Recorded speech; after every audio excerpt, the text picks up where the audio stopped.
নমস্কার বন্ধুরা, অজানার পথের নতুন পর্বে আপনাদের সকলকে স্বাগত জানাই। বন্ধুরা, আজ আমি আপনাদের শোনাবো ঠাকুর শ্রী রামকৃষ্ণদেবের জন্ম ও বাল্যলীলা সম্পর্কে। তাহলে চলুন বন্ধুরা, ভিডিওটি শুরু করা যাক। গদাধরের জন্মকাহিনী ও বাল্যলীলা।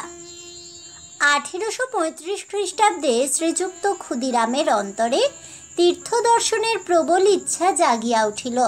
60 বৎসরে পদার্পণ করিলেও তিনি পদব্রজে গয়াধামে যাইতে সংকল্প করিলেন। এই সালের প্রথম ভাগে তীর্থ দর্শনে বহির্গত হইয়া প্রথমে বারাণসী ও তৎপর গয়াধাম দর্শন করিলেন। প্রথম স্থানে বিশ্বনাথকে দর্শনে যখন তিনি গয়াধাম পৌঁছিলেন তখন চৈত্র মাস।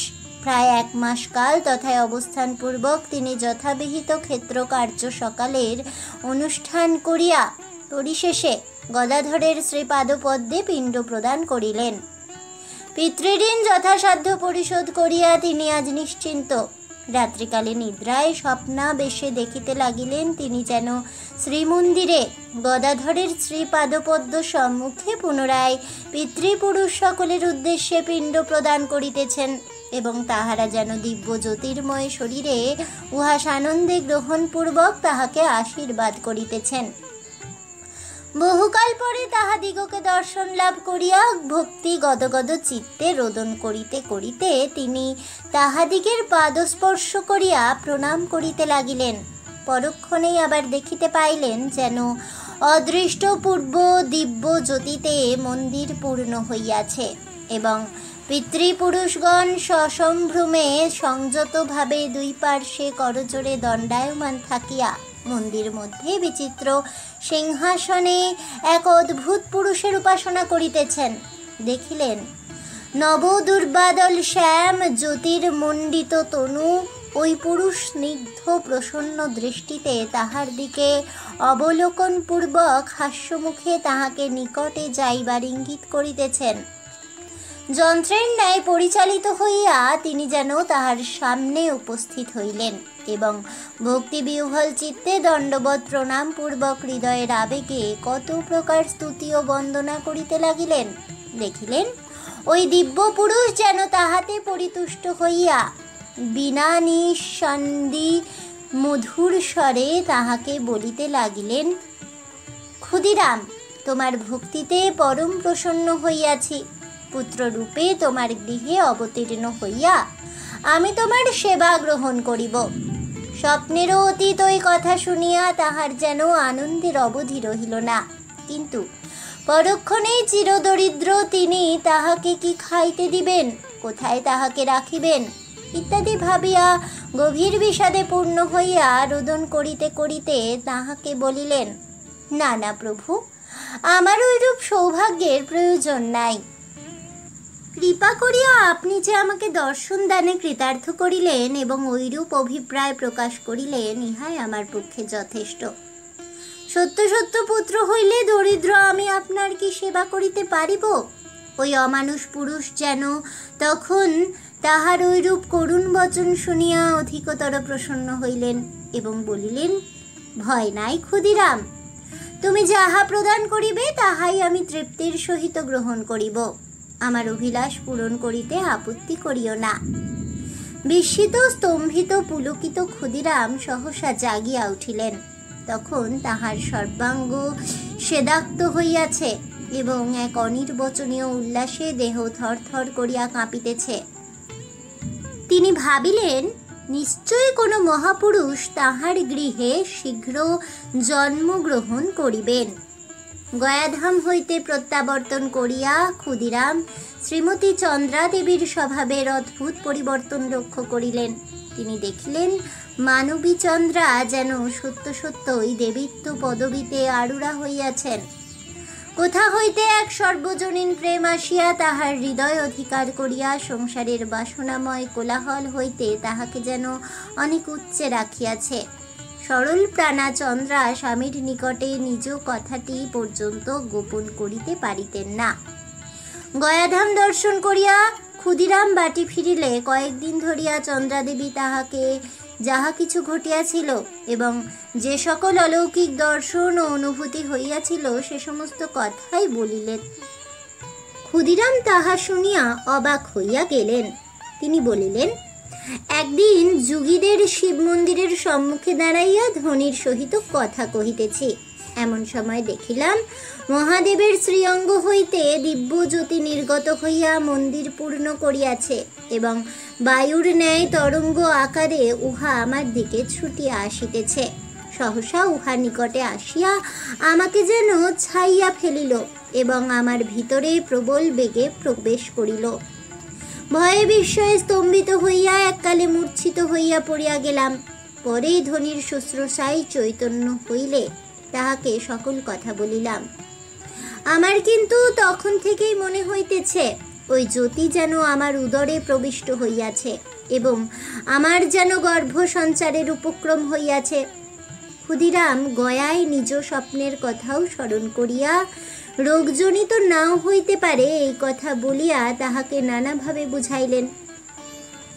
ওইরূপে দিনের পর দিন যাইতে লাগিল এবং ক্ষুদিরাম ও তাহার স্ত্রী শ্রী শ্রী রঘুবীরের একান্ত শরণাগত থাকিয়া মহাপুরুষ পুত্রের মুখ নিরীক্ষণের আশায় কাল কাটাইতে লাগিলেন। শরৎ হেমন্ত শীত অতীত হইয়া ক্রমে ঋতুরাজ বসন্ত সমাগত। শীত গ্রীষ্মের সুখ সম্মিলনে মধুময় ফাল্গুন স্থাবর জঙ্গমের ভিতর নবীন প্রাণ সঞ্চারিত করিয়া আজ ষষ্ঠ দিবস সংসারে সমাগত। জীবজগতে একটা বিশেষ উৎসাহ, আনন্দ ও প্রেমের প্রেরণা সর্বত্র লক্ষিত হইতেছে। ক্রমে শুভ ফাল্গুনী শুক্লা দ্বিতীয়া তিথি উপস্থিত হইল। আসন্ন প্রসবা চন্দ্রা দেবী গর্ভস্থ সন্তান ভারে নিরতিশয় কাতরা হইলেও প্রাণে আজ এক দিব্য উল্লাস অনুভব করিতে লাগিলেন। রঘুবীরের মধ্যাহ্নভোগ এবং সান্ধ্য শীতলাদিতে কর্ম পর্যন্ত সেদিন নির্বিঘ্নে সম্পাদিত হইয়া গেল।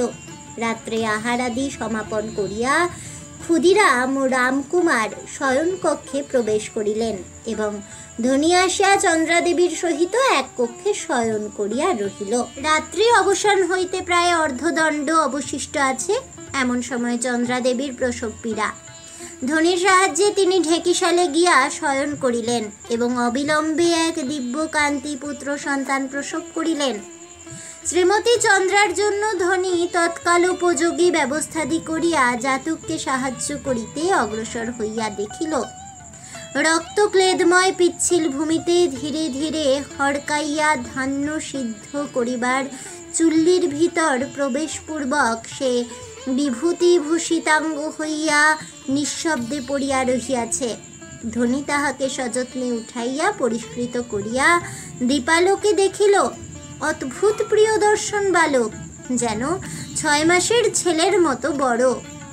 পুতগম্ভীর ব্রাহ্ম মুহূর্তে তপস্বী ক্ষুদিরামের দরিদ্র কুটির শুভ সংখ্যারবে পূর্ণ হইয়া মহাপুরুষের শুভ আগমন বার্তা সংসারে ঘোষণা করিল।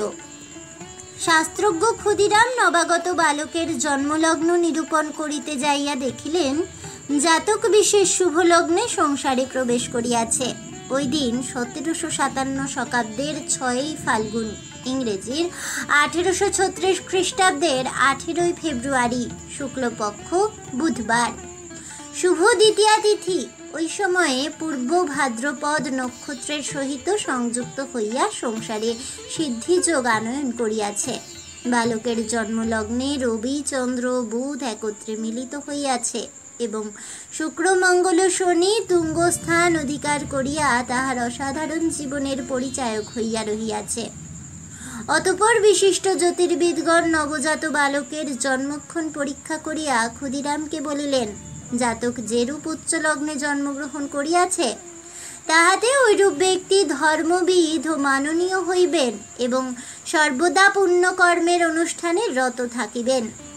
বহু শিষ্য পরিবৃত হইয়া ওই ব্যক্তি দেব মন্দিরে বাস করিবেন এবং নবীন সম্প্রদায় প্রবর্তিত করিয়া নারায়ণা সংভূত মহাপুরুষ বলিয়া জগতে প্রসিদ্ধি লাভ পূর্বক সর্বত্র লোকের পূজ্য হইবেন।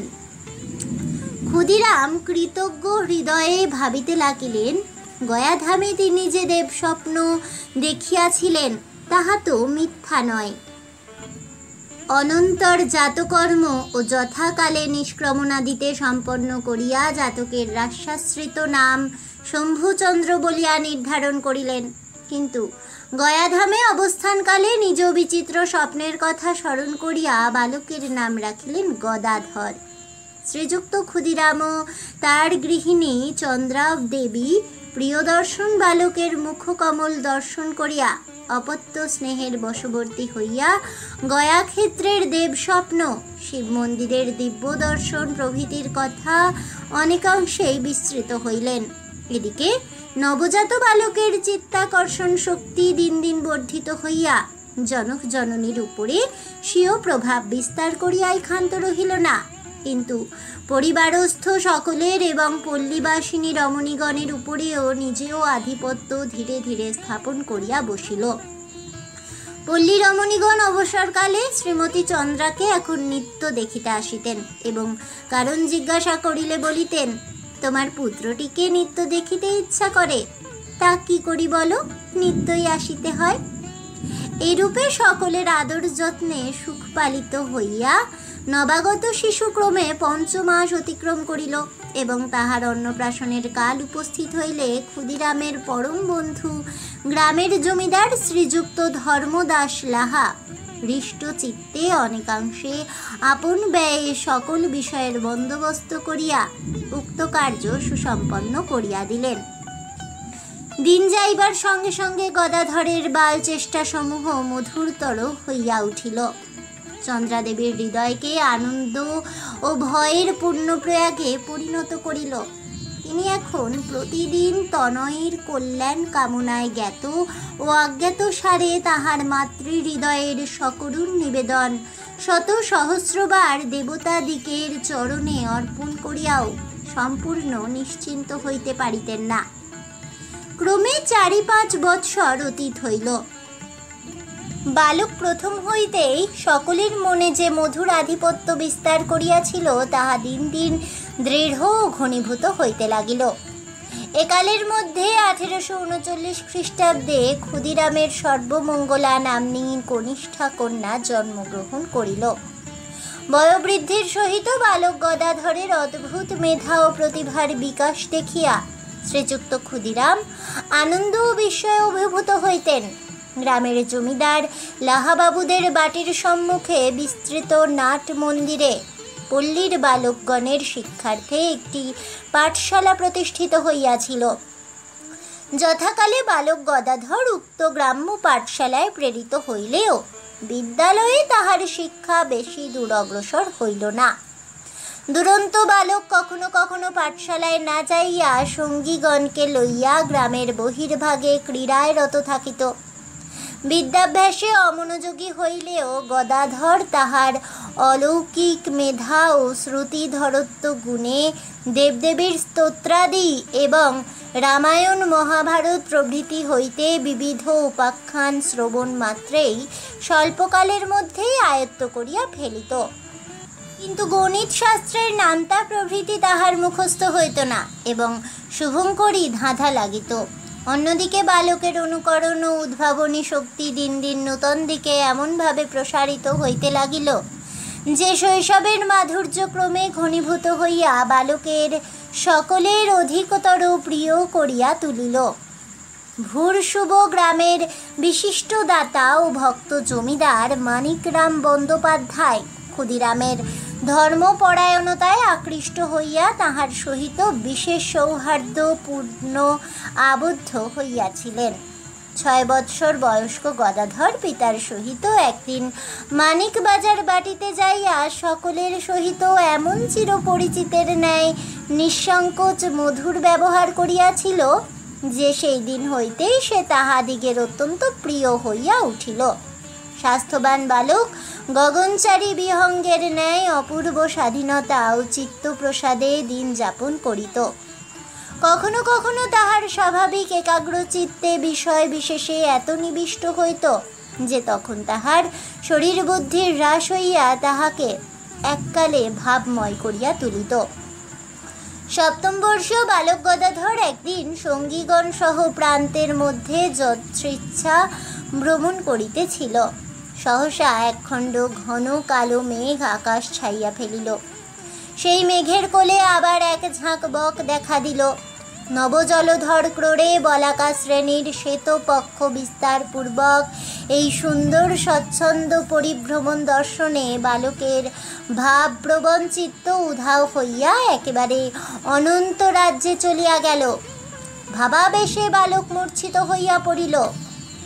বয়স্যগণ ঐরূপ অবস্থা দর্শনে ভীত বিপন্ন হইয়া তাহার জনক জননীকে সংবাদ প্রদান করিল এবং তাহাকে ধরাধরি করিয়া প্রান্তর হইতে বাটিতে তুলিয়া লইয়া যাওয়া হলো। চেতনা লাভের কিছুক্ষণ পরেই কিন্তু সে আপনাকে পূর্বের ন্যায় সুস্থ বোধ করিতে লাগিল। এই ভাবতন্ময়তার অপর নামই হল ভাব সমাধি।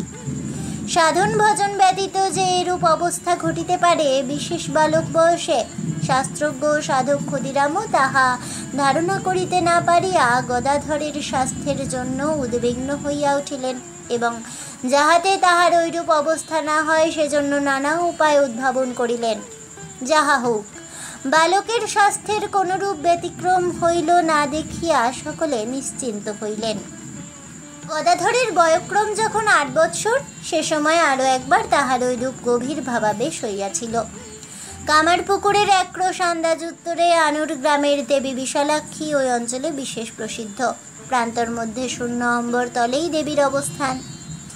বর্ষাতোপাদি হইতে রক্ষার জন্য কৃষকেরা সামান্য পর্ণাচ্ছাদন মাত্র বৎসর বৎসর করিয়া দেয়।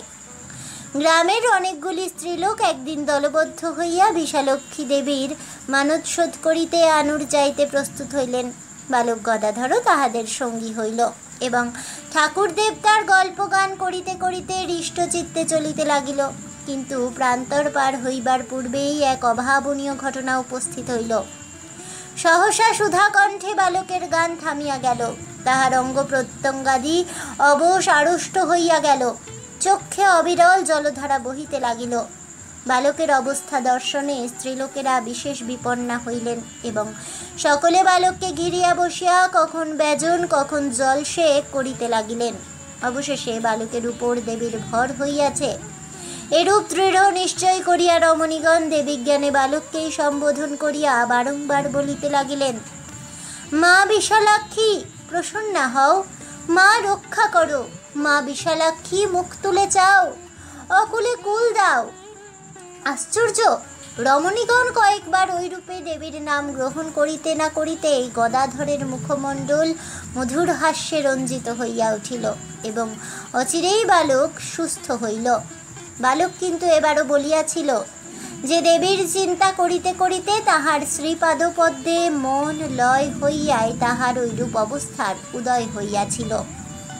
বাল্যকালে গদাধরের উচ্চ ভাবভূমিতে আরূঢ় হইবার বিষয়ে আরও একটি ঘটনা সাক্ষ্য প্রদান করে। শিবরাত্রি ব্রতকালে গ্রামস্থ সীতানাথ পাইনের বাড়িতে শিব মন্দিরের সম্মুখে একবার শিব মহিমা সূচক যাত্রাভিনয়ের বন্দোবস্ত হইয়াছে।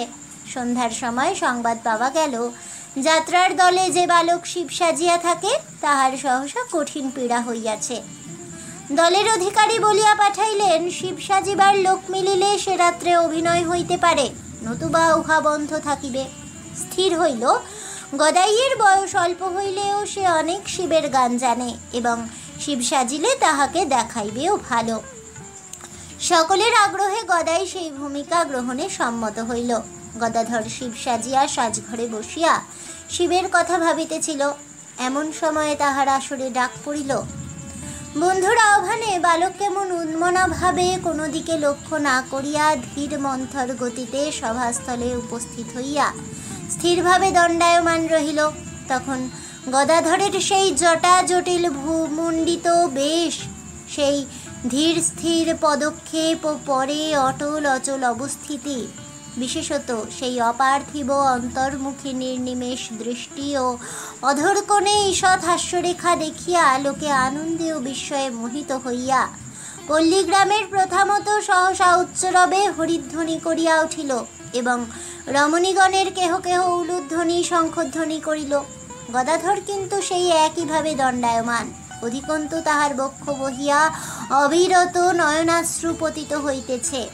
এরূপ কিছুক্ষণ অতীত হইলেও বালক স্থান পরিবর্তন করিতে বা কথা বলিতে সমর্থ হইল না। তাহার কিছুতেই সংজ্ঞা হইতেছে না দেখিয়া যাত্রা ভাঙিয়া গেল এবং তাহাকে স্কন্ধে লইয়া কয়েকজন কোনরূপে বাটিতে পৌঁছাইয়া দিল। সে রাত্রে গদাধরের সে ভাব বহু প্রযত্নেও ভঙ্গ হইল না। পরে সূর্যোদয় হইলে বালক আবার প্রকৃতিস্থ হইল। ক্রমে ইংরেজির 1843 খ্রিস্টাব্দের শারদীয়া মহাপূজার সময় উপস্থিত হইল। ক্ষুদিরামের কৃতি ভাগিনেয় রামচাঁদ তাহার পৈতৃক বাসভূমি ছিলিমপুর নামক গ্রামে প্রতি বৎসর শারদীয়া মহাপূজার অনুষ্ঠান করিয়া অনেক টাকা ব্যয় করিতেন। শ্রীযুক্ত ক্ষুদিরাম এখন 68তম বর্ষ প্রায় অতিক্রম করিতে বসিয়াছেন এবং কিছুকাল পূর্ব হইতে মধ্যে মধ্যে অজীর্ণ ও গ্রহণী রোগে আক্রান্ত হইয়া তাহার সুদৃঢ় শরীর এখন বলহীন হইয়াছিল। তথাপি প্রিয় ভাগিনেও রামচাঁদের সাদর আহ্বানে পূর্ব বৎসরের ন্যায় এবারও তিনি পূজার কিছুদিন পূর্বে রামকুমারকে সঙ্গে লইয়া ছিলিমপুর যাত্রা করিলেন। রামচাঁদও পূজায় মাতুল ও ভ্রাতা রামকুমারকে নিকটে পাইয়া বিশেষ আনন্দ লাভ করিলেন। ছিলিমপুর পৌঁছিবার পরেই ক্ষুদিরামের গ্রহণী রোগ পুনরায় দেখা দিল এবং উহা প্রবল ভাব ধারণ করিল। নবমীর দিন ও রাত্রি কোনরূপে কাটিয়া যাইয়া বিজয়া দশমী সমাগত হইল। ক্ষুদিরাম অদ্য এত দুর্বল হইয়া পড়িলেন যে বাং নিষ্পত্তি করা তাহার পক্ষে কষ্টকর হইয়া উঠিল। ক্রমে অপরাহ্ন সমাগত হইলে রামচাঁদ প্রতিমা বিসর্জন পূর্বক সত্তর মাতুলের নিকট উপস্থিত হইয়া দেখিলেন তাহার অন্তিমকাল উপস্থিত প্রায়। রামচাঁদ, হেমাঙ্গিনী ও রামকুমার তাহারই নির্দেশক্রমে তাহাকে ধরাধরি করিয়া অতি সন্তর্পণে শয্যায় উপবেশন করাইয়া দিলেন। তিনি গম্ভীর স্বরে 3 বার রঘুবীরের নামোচ্চারণ পূর্বক দেহত্যাগ করিলেন। বিন্দু সিন্ধুর সহিত মিলিত হইল। অনন্তর অশৌচান্তে রামকুমার রামচাঁদের অর্থ সাহায্যে শাস্ত্রবিধানে বৃষোৎসর্গ ও বহু ব্রাহ্মণ ভোজন করাইয়া পিতার অন্ত্যেষ্টিক্রিয়া সম্পূর্ণ করিলেন। আজ এ পর্যন্তই। জয় প্রেমের ঠাকুর শ্রী শ্রী রামকৃষ্ণদেবের জয় হোক। এই বলে আমার আজকের ভিডিওটি আমি এখানেই শেষ করছি। আবারও হাজির হব গদাধরের জন্ম ও বাল্যলীলার 2য় পর্ব নিয়ে। ততক্ষণ সকলে ভালো থাকুন, সুস্থ থাকুন আর অবশ্যই সঙ্গে থাকুন আর দেখতে থাকুন অজানার পথে।